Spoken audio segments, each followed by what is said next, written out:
प्रथम वंदन गुरुदेव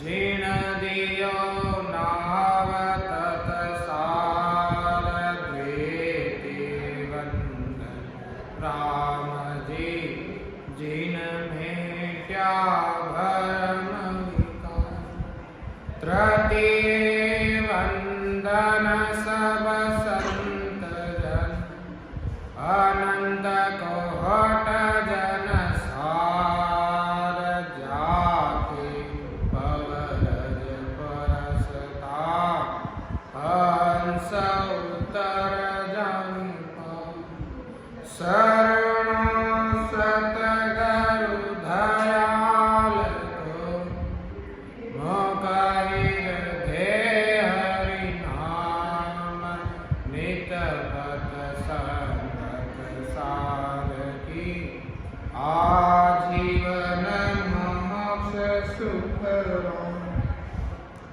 सब धरती का भज करो सब मन कलम कटाय सात समंदर साहे करो सतगुरु गुण लिख्या न जाओ।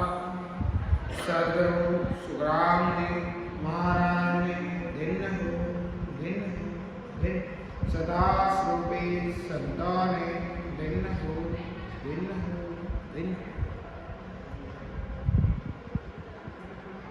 सब संतान ने बारंबार तो महाराज सौदागरी ग्रंथ में महाराज तो महाराज फरमाते हैं कि महाराज ने हमें यह मनुष्य शरीर देकर भरत खंड में मनुष्य जन्म देकर हमें इस जगत में क्यों भेजा? हमने कभी भी इसके ऊपर कभी नहीं सोचा कि महाराज ने हमें मनुष्य शरीर क्यों? क्या हमें महाराज ने ऐश मौज के लिए मनुष्य शरीर नहीं दिया? महाराज ने हमें मनुष्य शरीर इसलिए दिया ताकि हम भजन करके परमात्मा की प्राप्ति कर सकें और अपना जो जन्म मरण का दुख है उसको मिटाकर काल से जीत सकें। इसलिए महाराज ने हमें ये मनुष्य शरीर दिया, ना कि यहाँ पे ऐश मौज या माया मान ली। इसलिए महाराज फरमाते हैं कि सौदागर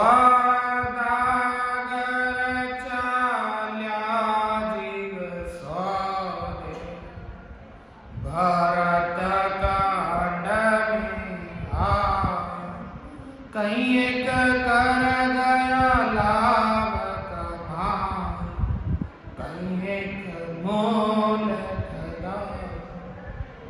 तो महाराज फरमाते कि जीव ने पवन भूमि भरतखंड पर मनुष्य जन्म लेकर अपने जन्म मरण का सुख दुख का बता, क्योंकि मनुष्य योनि ही ऐसी योनि है जिसमें जीव चाहे जो कर सकता है। अन्य कोई योनि नहीं है जिसमें जीव चाहे जो कर सकता है। तो इसलिए क्योंकि इस योनि के लिए मनुष्य योनि के लिए देवी देवता भी प्रार्थना करते हैं, क्योंकि उन्होंने इस शरीर को महंगा समझा है। तो आगे महाराज फरमाते हैं कि यह मनुष्य शरीर इसलिए ऐसी होनी है क्योंकि इसमें जो चाहे जो हम कर सकते हैं। शुभ कर्म करके स्वर्ग प्राप्ति कर सकते हैं, अशुभ कर्म करके 84 लाख लोगों का दुख। और महाराज फरमाते हैं इसका मेन उद्देश्य क्या है महाराज कि हम केवल की भक्ति कर भजन की विधि महाराज से प्राप्त कर अपना जन्म मरण का दुख है वो मिटाकर हम परम मोक्ष की यानी मोक्ष की प्राप्ति कर सकते हैं, जिसे महाराज केवल पर आनंद पद भी कहते हैं। परंतु उसमें मेन यानी जो मूलधन है वो मनुष्य जन्म है। तो महाराज फरमाते हैं कि इंद्र आदि ब्रह्मादि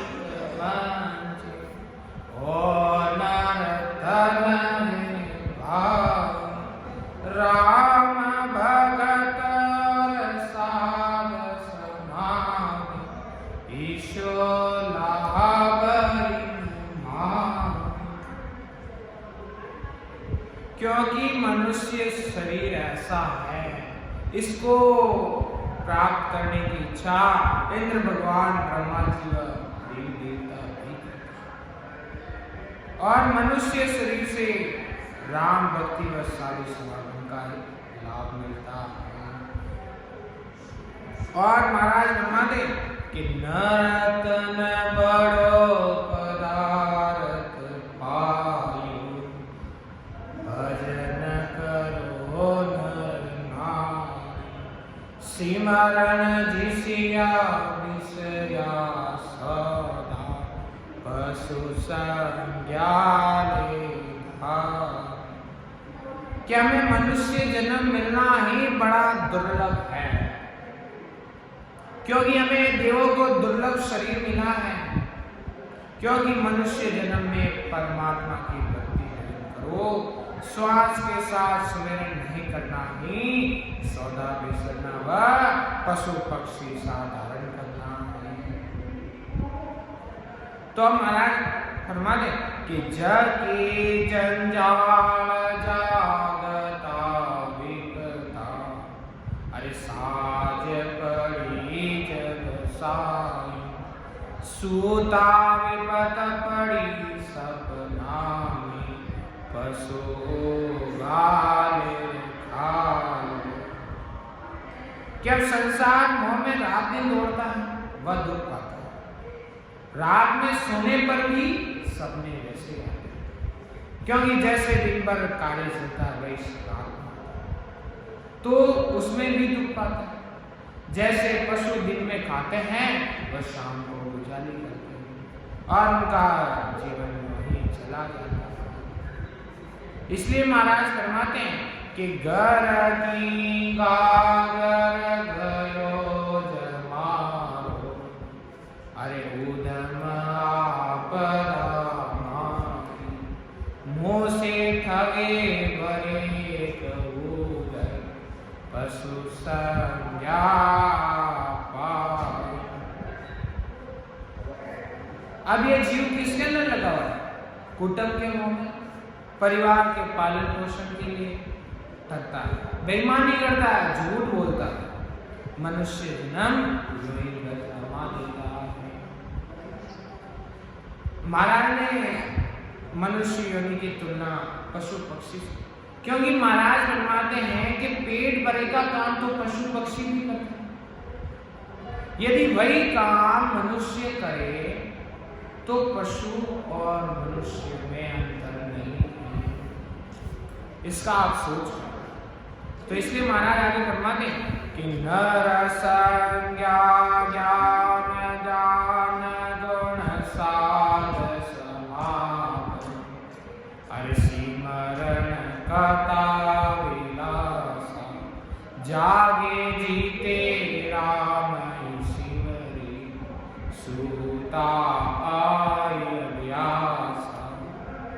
अब ज्ञान करना, ध्यान करना, सुमिरन करना, कथा का आनंद और संतों की सत्संग तथा जब तक जागते हैं तब तक राम राम करते हैं, सोने पर भी राम राम करते हुए सोते हैं। और यही एक मनुष्यता है,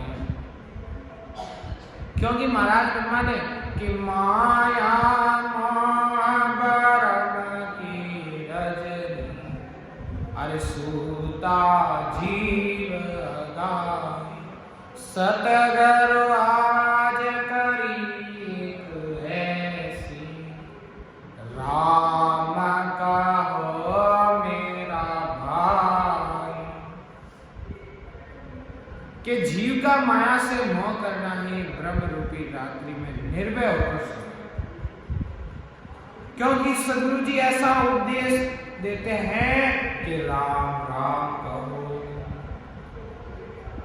तो महाराज क्या फरमाते हैं कि मीन का देय शुभ है औसम, अरे राम भजन निभला, भव सागर का दुख है भाई, जल मरण मिटाए।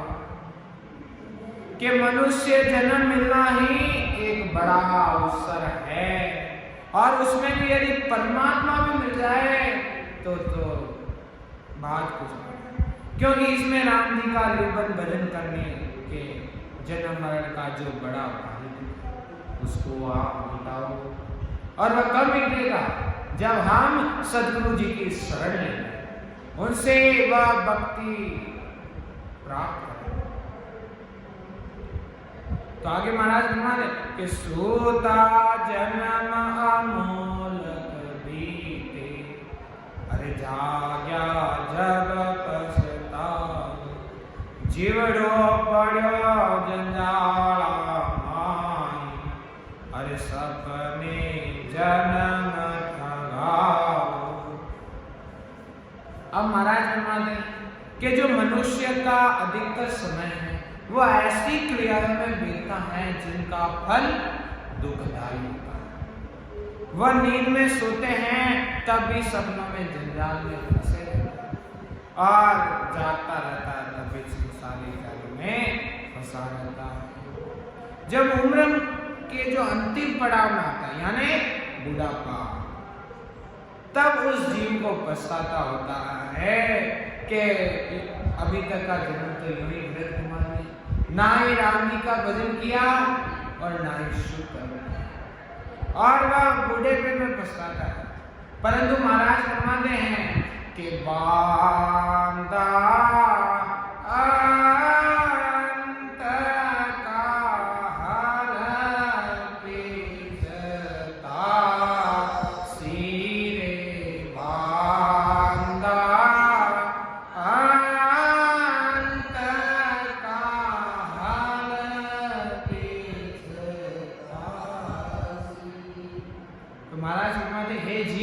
तुझे अभी पता नहीं चलेगा, जब अंत समय नजदीक आएगा यानी जब अपना बुढ़ापा आएगा। अब उसका भी पता नहीं है बुढ़ापा आएगा या नहीं, क्योंकि इस श्वास का कोई भरोसा नहीं है, आज है कल नहीं। इसलिए जो करना है अभी करो, कल किसने देखा है? इसलिए महाराज की भक्ति करने में देरी मत करो, वरना अंत समय में पछताना पड़ेगा। क्योंकि महाराज आगे फरमाते हैं कि जीवन अल्पवत है होछी, अरे माया सबे विराम, तीतर बाज काल यूं धावे, आशा सकल के जीवन में आयु थोड़ी है, माया सब दूसरों की। तो महाराज उदाहरण देते हैं कि जिस प्रकार तीतर है वह कई इच्छाएं करता है कि मैं ये करूंगा, परंतु जब बाहर आकर उसे झपट लेता है तो तीतर की सभी इच्छाएं वही समाप्त हो जाती है। उसी प्रकार महाराज फरमाते हैं कि ये ऐसे ही ये मनुष्य कई प्रकार की आशाएं करता है, परंतु जब काल आ जाता है तब सब आशाएं समाप्त हो जाती है। कि तन धन जोबन देखत जासी, अरे जुबा दर की छाया, अंजलि मीरोस का पानी, सब सपना की माया। शरीर धन और यौवन आस्था देखते देखते बादल की तरह चली है, अंजलि व ओस का पानी सपने की माया की तरह जो कोई काम नहीं आता है। और अब महाराज फरमाते कि माता पिता सुत नारसनी, अरे इन ठग नग जीव मोय, समझो नहीं मुसाफिर भेदी, जन्म ठगाया। अब मनुष्य जन्म पाकर भक्ति नहीं की, माता पिता स्त्री और कुटुंब के मुंह में अपना जन्म बिता दिया, और एक लगाकर रोना है। तो राज फरमाते हैं कि ये जीव किस तरह अपना जीवन व्यतीत करे, कि मेरी में अवध गमायो जन्म पिता को भाता, सिमरन सौदा कर नहीं किया, ओ हे ओ महाराज फरमाते हैं कि जीव तेरी मेरी के अभाव में ही आयु गंवा देता है, वह बातों ही बातों में जन्म बिता देता है, और मनुष्य जन्म में भजन नहीं किया तो पुनः मनुष्य जन्म नहीं लेता। और ये हाथ से हीरा पुना है कि कीजे काज आज ओ मौसम, अरे अवध का पानी, सिर पर काल दिन कर दे, जम जालम है डाली।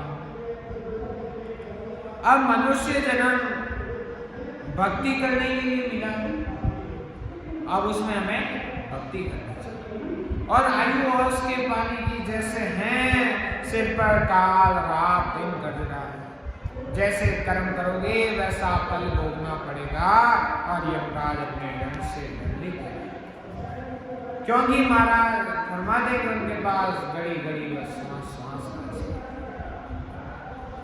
इसलिए महाराज मनुष्य को चिताते हो। महाराज फरमाते कि नहीं रे ऐसा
कि मनुष्य योनि के सिवाय अन्य कोई ऐसी योनि नहीं है जिससे मोक्ष की प्राप्ति। ये कोई छोटी बात नहीं है, इसको ज्ञान से समझो। मोक्ष यानी अपने जो जन्म मरण का दुख है उसको मिटाना, अपने आवागमन के चक्र से मुक्त होना है।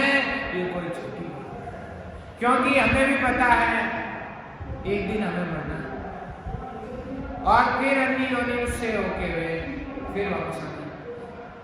तो उस यहाँ पे आने के लिए वह गर्भवास का दुख भोगना। अगर वह गर्भवास का दुख नहीं भोगना है तो आप महाराज के ज्ञान को धारण करो। तो इस चीज को आपको ज्ञान से विचार करना। तो इसलिए महाराज आगे फरमाते हैं कि काल कटक सो सब जग धूजे, सुर नर कराए, जल न्याज का गया दिन धोड़ा, यूं अंत काल दिन में। अब सारा संसार काल की खोज, देवता व मनुष्य सबको काल खा जाता है, काल से कोई नहीं बच सकता। क्योंकि मनुष्य शरीर में जन्म मिला या जन्म मिल गया, वो दिन बहुत दूर चले गए, अब अंत समय नजदीक आ गया है। तो महाराज फरमाते कि बीता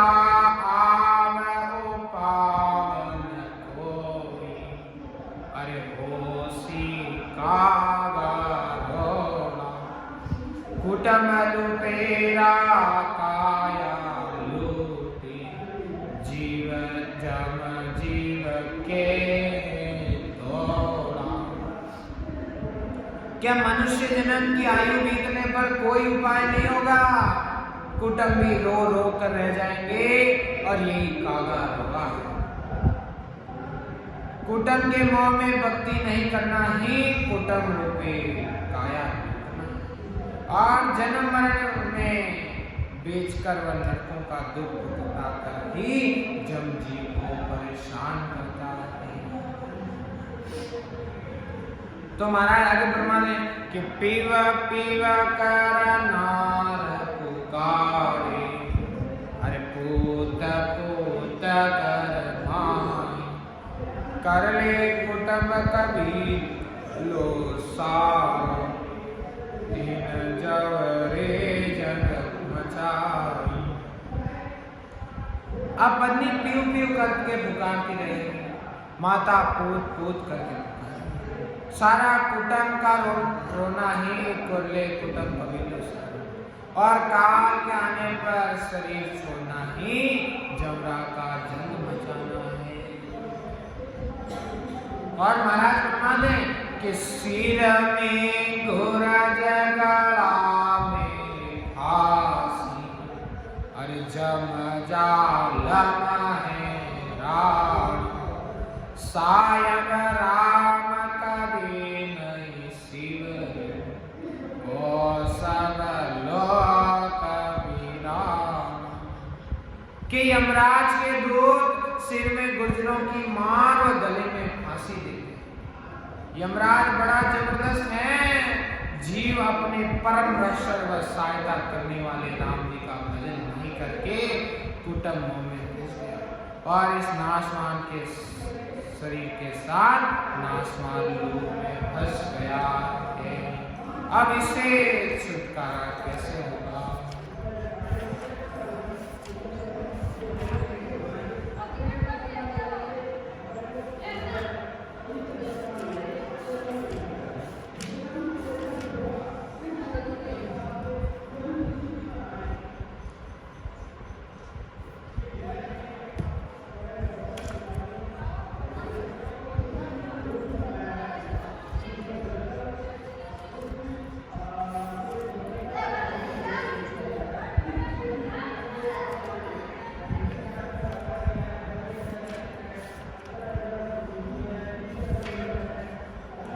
तो महाराज फरमाते हैं, महाराज मनुष्य शरीर से कि अंत समय में पछताना पड़ेगा यदि आपने अभी नहीं चेता।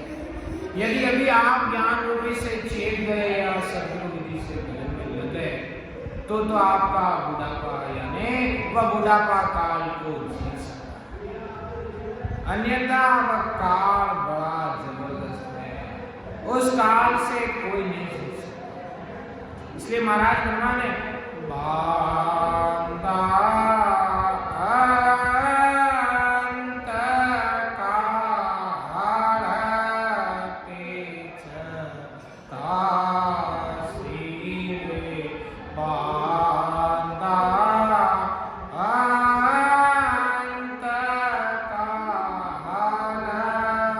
पेच तासी, भजन बिना तेरे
तब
तो महाराज मनुष्य से कि अब अंत समय में पछताना होगा।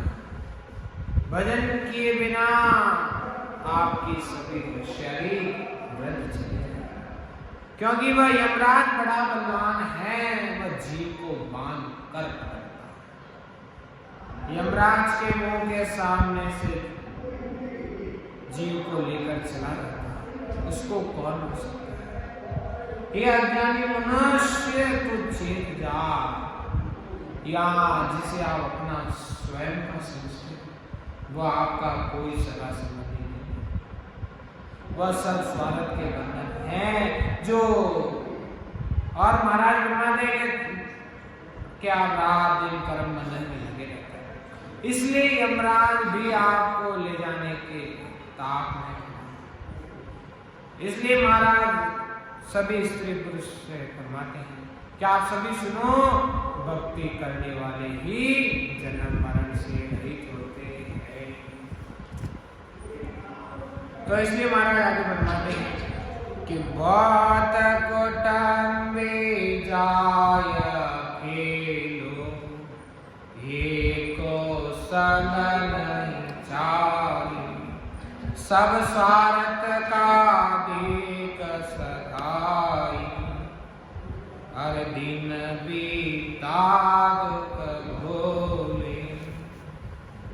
के बहुत कुटुंब में बहुत से मनुष्य हैं, लेकिन मृत्यु के समय जाना अकेले होता। उस समय कोई साथ नहीं जाता है, सब स्वार्थ से प्रेम करते हैं और दिन बीतने पर दुख को भूल जाते हैं। कि अपना परगा भया सरीसा, अरे माया सब मुशिया जगा चलाए न साथे, आखय और ही खाती।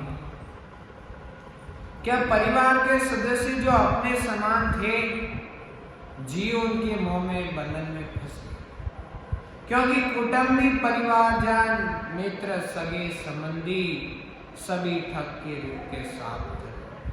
उन्होंने जीव के सांसा रूपी धन का सदुपयोग नहीं किया है, उसे लौकिक धन पर भी कब्जा कर लिया। जीव जन कमाने में जीव पर अशुभ कर्म करता है, जिसका कुफल उसे भुगतना है। और जिस धन को वह यश कीर्ति समझ रहा है, वह अनुचित व बुरा है। कि शिवरण सीता विलंब नहीं करना, अरे आवगटे तन छीनी, बड़े दिशावर भगवत वेदा, कोई सुकरत सौदा कीजे। तो महाराज फरमाते कि परमात्मा की भक्ति करने में देरी मत करो, जल्दी से जल्दी करो। आयु घट रही है, तन क्षण हो रहा है, और भक्त कंड में मनुष्य जन्म पाना ही भगत का बड़ी दिशाओं है, और मनुष्य जन्म पाकर भक्ति में लगना ही सुकरत सौदा करना है। तो महाराज फरमाते कि भरत कांड में नर दे पाई, बड़े दिशावर भेजा, सतगुरु साथ मिला सौभाग, अरे बिनज करो मन भाई। अपन को एक वर्तकन में मनुष्य जन्म पाना ही एक बड़ा दिशा रहना। सदगुरु जी के ज्ञान से एक श्वास में 70 करोड़ नाम, और यही सदगुरु जी का ज्ञान धारण, और एक श्वास को भी खाली नहीं जाने देना, तथा 24 घंटे रात दिन में भजन करना ही मन भया विनज करना। और महाराज फरमाने कि एणे दिशावर सब संत आया, अरे आमानव दे पाए, सतगुरु हाट राम धन जा, देखो सफल कमाए। अब महाराज फरमाते कि मनुष्य जन्म पाकर वर्तखंड में ही सत्संग की भक्ति करने वाले संत प्रकट थे, क्योंकि सदगुरु जी का ज्ञान धारण करने में से एक श्वास में 70 करोड़, उसको धारण कर केवल पदानंद पद की प्राप्ति, और यही रामधन मिलना और सफल करना। इसलिए महाराज फरमाते कि सांसार तन पर आई कुंजी, अरे शिवरण सौदा की, खोटे बिनज राम सागे, अरे खोटे नीली सीले। अब श्वास परमात्मा की दीवी है, यह सांसा रूपी रतन पराई पहुंचे। श्वास से सिर्फ परमात्मा की भक्ति करो, श्वास में भजन नहीं करके दूसरे कार्य में लगाना ही खोटे बिड़च करके राग सरोवर गलत कार्यों में भूल गए। क्योंकि महाराज बता रहे कि 6 से शेष की सो सा अरे राम भजन की लेगी एक रेण दिवस एक दिवलो अरे झांसी जन्म खेली। कि एक रात में एक मनुष्य 21,600 सांस लेता है, यानी 21,600। यदि वह सद्गुरु विधि से भजन करता है तो वह अपना पूर्व का कर्ज भी चुका सकता है। भजन नहीं करने पर प्रतिदिन कर्ज बढ़ता रहता है, उसको पुनः मनुष्य जन्म नहीं मिलता है। कि सागे दाम दनी का देना अरे इनका लाभ कमाई टोटो दे तो सा नहीं दीजे अरे इनमें कहाँ भलाई। कि यदि एक दिन में 21,600 नाम लेते हैं तब तक मालिक के मूल नाम देने हैं, परंतु हम सद्गुरु विधि से भजन करने पर यदि एक श्वास में 70 करोड़ नाम आते हैं, यही तो अधिक लाभ कमाई है। और साहूकार का कर्ज पूरा नहीं चुकाते तो वह उस पर न तो विश्वास करता है न ही दोबारा उद्धार करता है। ऐसे ही मनुष्य जन्म पाकर भजन नहीं करते हैं तो दोबारा महाराज ये मनुष्य शरीर देने वाले नहीं है। इसमें क्या भला होने वाला है कि खोटो खरो बिन जन समझो अरे हान लाभ नहीं जानो पड़ो दिवाड़ो जा दाकी अरे झूम बिन जट गायो बाणो। के बुरे व अच्छे व्यापार को नहीं समझता, हानि व लाभ किसमें है वह नहीं जानता। जिस तरह बिना व्यापार में ठगा हुआ महाजन अपना दुख किसी को भी नहीं कह सकता, सब मन ही मन सहन करते हैं, वैसे ही जीव जीवन के अंतिम पड़ाव पर बिना भजन की मन ही मन दुख पाता है और वह मन का दुख किसी से नहीं कहा जाता है। कि खोटे बिनज को वसी भूंजी और खोटे सारी सारू जम की जेल पड़ेगी गल में अरे राज द्वार बंधावे। अब खराब व्यापारी करने पर पूंजी खोने से साहूकार नाराज होता है। यदि ऐसे ही सांस में भजन नहीं करने से राम जी महाराज नाराज होते हैं और यमराज का दुख भोगना पड़ता है। उधर साहूकार राजा की जेल में भिजवाते अर्थात नरकों का दुख भुगाते हैं। तो इसलिए महाराज फरमाते कि गिणिया सास घटे दिन बीता अरे बीसा की भारी 76 लाख से तंतर करोड़ा ताई भजन बिना भी क्या हो। क्या सांसा रुपए पूंजी गिनती की मिली 100 वर्ष की उम्र में 77 करोड़ 70 लाख श्वास होते हैं।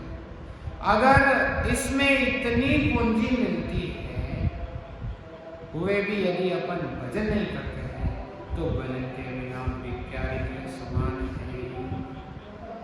इसलिए महाराज बना दे कि खा तो धर्मराज को सौंप्यो हिसाब हुआ पिछतासी मूल माय बिन का दे हारो अरे ब्याज माया दुख पास। क्या अब जब धर्मराज के यहाँ आपका हिसाब तो आपको पछताना पड़ेगा कि मूल में तो आपको ये मनुष्य जन्म मिल गया, वह ब्याज में 84 लाख योनियों में जन्म लेकर दुख भोगना पड़ेगा। इसलिए महाराज फरमाते कि दो जगह दुख जम की मारा, जन्म मरण दुख भारी, लग 84 बार पारा, भुगते गो जुग चारी। कि नरक व 84 का दुख, जन्म मरण का दुख बड़ा भारी है और 84 लाख योनियों में 4 युगों तक दुख भोगना पड़ेगा।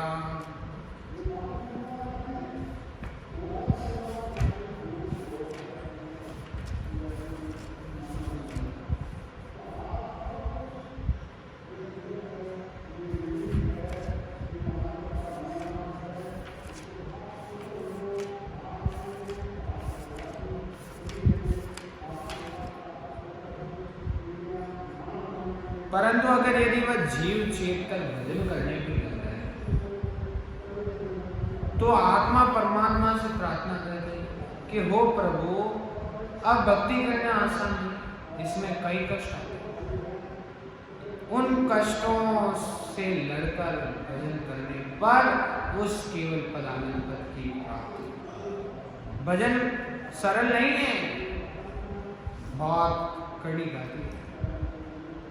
तो ये आत्मा परमात्मा से कहती है कि हो महाराज, मैं आपकी भक्ति कैसे धारण करूं, ये संसार मेरे पीछे लगा। तो इसलिए महाराज फरमा दे, महाराज भगत कौन वेद धार, माधव जी भगत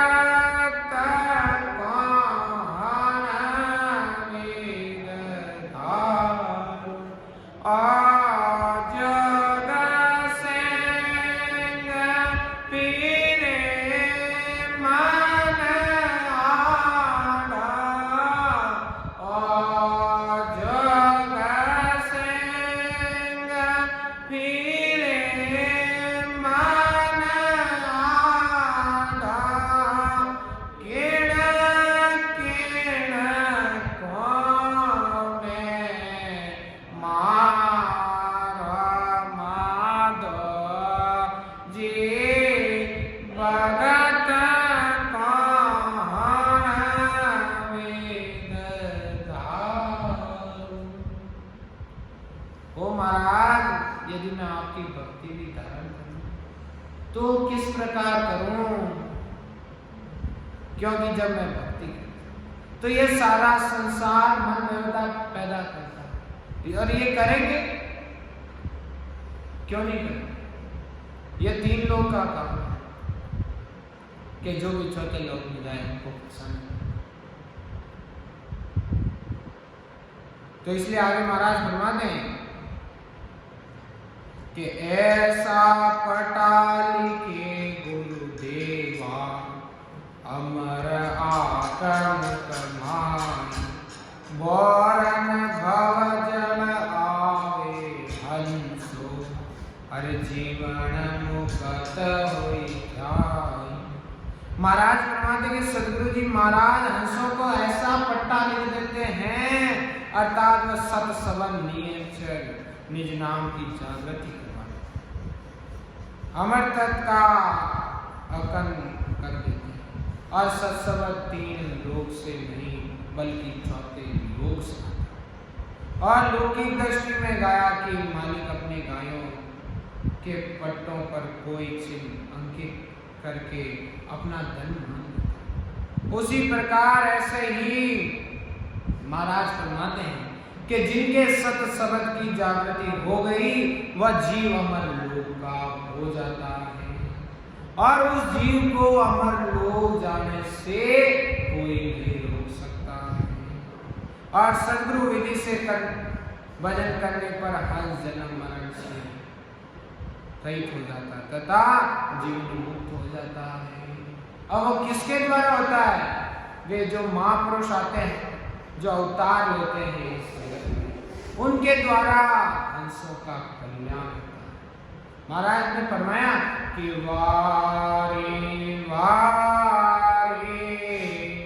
आया है हंसा का, जय वारे वारे आया है हंसा का, संत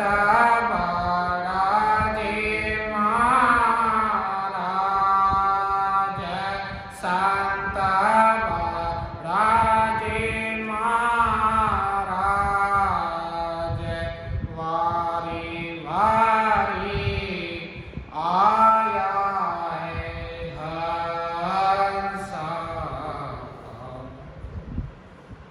तो अब सदगुरु सुब्रह्मण्य महाराज फरमाते हैं कि वे महापुरुष धन्य हैं जो इस जगत में पधारे। उसके पीछे कारण क्या है? जीवों का उद्धार। उनका कोई स्वार्थ नहीं है, कल्याण हमें अपना, हमें अपना जन्म मरण का जो बारीक दुख है उसको मिटाकर महाराज के देश यानी उस केवल पद में आनंद पद में मिलना, जहां पर काल की पहुंच नहीं है। राम बोलो राम सदगुरुदेव जी महाराज ने धन्य हो परम दयाल सदगुरु सुब्रह्मण्य जी महाराज ने धन्य हो अनंत सुख सम्राट सदगुरु सुब्रह्मण्य जी महाराज के ज्ञान स्वरूप भगवान ने धन्य हो केवली भगवंता ने धन्य हो जीवावतारण जाल में धन्य हो मोक्ष के मार्ग में धन्य हो अनंत कोटि संतान धन्य हो राम सभा में राम जी राम राम राम राम